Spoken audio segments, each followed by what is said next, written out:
Assalamualaikum warahmatullahi wabarakatuh. Puji dan syukur hanya milik Allah Subhanahu wa Ta'ala, yang mana dengan rahmat dan karunia-Nya kita semua masih diberikan kesehatan, dan salawat serta salam semoga tercurahkan kepada junjungan alam yang Habibana wa Nabiyana Muhammad sallallahu alaihi wasallam. Pada kesempatan kali ini, mudah-mudahan kita semuanya berada dalam keadaan sehat walafiat, dan bagi yang sedang sakit semoga cepat disembuhkan seperti sedia kala.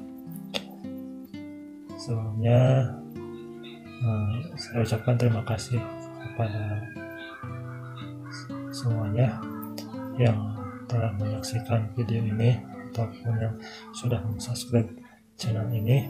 Saya ucapkan terima kasih. Pada kesempatan kali ini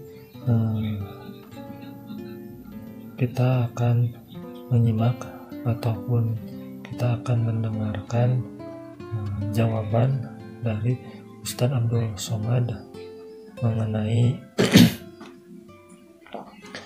sebuah jawaban dari pertanyaan yang diberikan oleh salah seorang jamaah.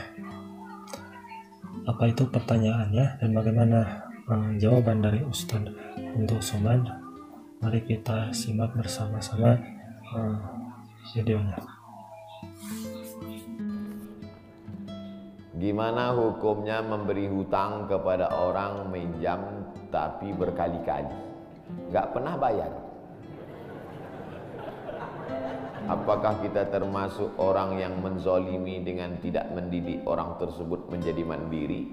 Karena sepertinya tak pernah mandiri dan tidak berniat untuk melunasi. Ayat yang paling panjang dalam Al-Quran, surat Al-Baqarah 282. Satu lembar. Bukan tentang puasa, bukan tentang sholat, bukan tentang baca Quran, bukan tentang zikir, tapi ayat yang paling panjang tentang bayar hutang. Sholatnya banyak, puasanya banyak, zikirnya banyak, baca Qurannya khatam, tapi kalau bayar utang tak dibayar, di akhirat kau akan cari dia. Oleh sebab itu ada orang mati syahid. Oh, mati syahid. Orang mati syahid gak merasakan sakratul maut. Orang mati syahid gak merasakan azab kubur. Orang mati syahid tidak merasakan hisab.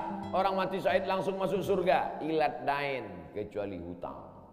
Makanya kalau ada orang menagih hutang, itu dia bukan pelit.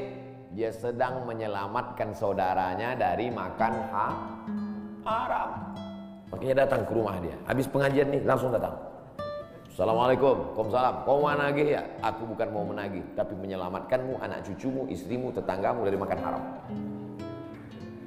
Ya ayyuhalladzina amanu, hai orang-orang yang beriman, hai orang yang percaya bahwa setelah mati dia akan hidup lagi menghadap Allah.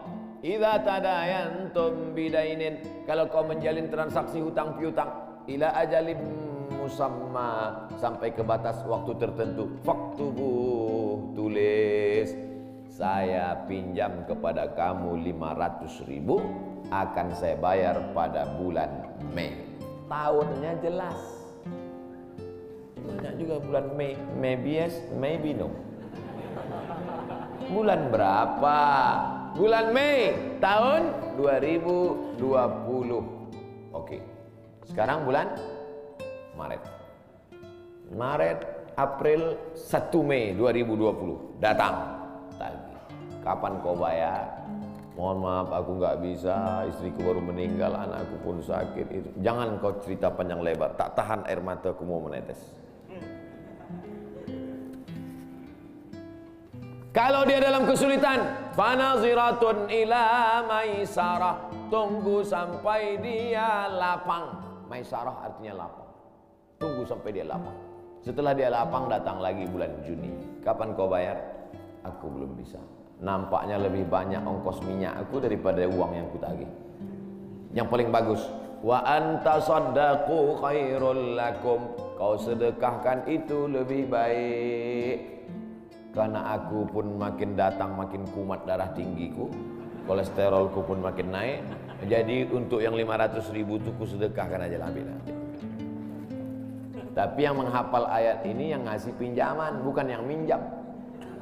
Sekarang banyak salah hafal, yang minjam pula yang hafal. Begitu kita tagih, kapan kau bayar?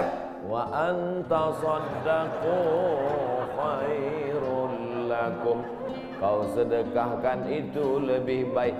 Itu ayat aku. Ayat kau 8282. Banyak sekarang orang salah hafal ayat. Jadi dalam Islam hutang piutang adalah ajaran tolong menolong tertulis dalam Quran. Namanya fikih muamalah. Ada fikih ibadah, sholat, zakat, puasa. Ada fikih jihad, jihad fisabilillah. Ada namanya fikih muamalat. Hutang piutang, gadai menggadai, pinjam meminjam, murabahah, mudharabah, bagi hasil. Maka hutang piutang ini cara tolong menolong. Jangan sampai dihilangkan. Tapi kalau tidak mendidik, maka Islam bukan agama yang memanjakan orang.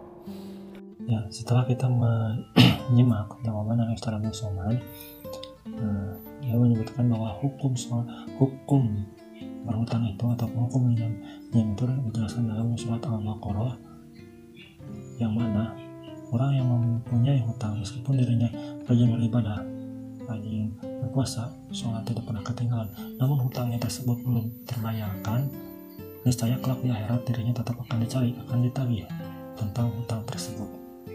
Jadi apabila ada orang yang menagih hutang ketika di dunia, kita itu seharusnya merasa senang karena orang yang menagih hutang itu akan menyelamatkan diri kita yang mempunyai hutang, agar kelak ataupun supaya nanti kita tidak celaka. Sebab orang yang berhutang itu meskipun sudah meninggal, kelak di akhirat akan ditagih masalah hutang tersebut. Jadi seharusnya apabila ada orang yang menagih hutang ataupun apabila kita menagih hutang, sesungguhnya kita itu sedang menyelamatkan orang yang meminjam tersebut dari sebuah kecelakaan. Itu.